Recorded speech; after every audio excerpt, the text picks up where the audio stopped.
All Old Master painters painted religious scenes of one sort or another.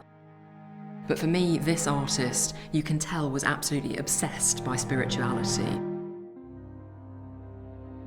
This is a painting of St. Francis with Brother Leo, his devoted companion, on the left. This is really classic El Greco in every way. It has all the elements that you would expect to see. This strange, otherworldly light coming in through this dramatic slash at the top left. This wonderful, quivering, sort of vibrating brushwork all over the surface. And it's also got this very strange, elongated form in St. Francis. When you look closely, his head doesn't look really in proportion with the rest of his body, which looks overly long. St. Francis, who had been the son of a rich merchant, renounced all of his worldly possessions and he founded a Catholic order based on poverty and humility. And that really spoke to El Greco.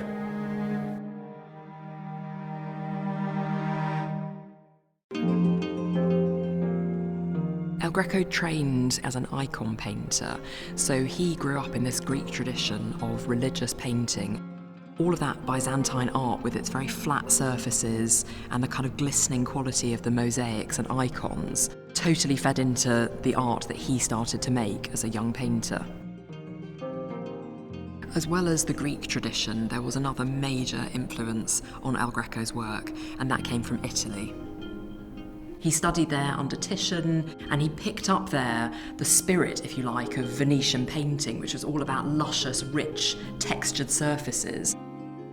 From Italy, he moves to Spain in 1576, and he starts off in Madrid, in the capital, but Philip II, the king, isn't interested in commissioning him to make any artworks, so he moves quite rapidly to Toledo, and that's really the place that is going to make his career. What's interesting about El Greco is that he wasn't always anywhere near as popular as he is today. Because he was such an idiosyncratic artist, no one really could follow his style, and he fell into almost complete obscurity for close to 300 years. It was only in the late 19th century when a group of collectors and dealers suddenly got interested again in his work. Everyone from Delacroix and Manet to Cézanne and Modigliani, Van Gogh and Picasso and Egon Schiele. Very different in their own ways, but they were all inspired by El Greco.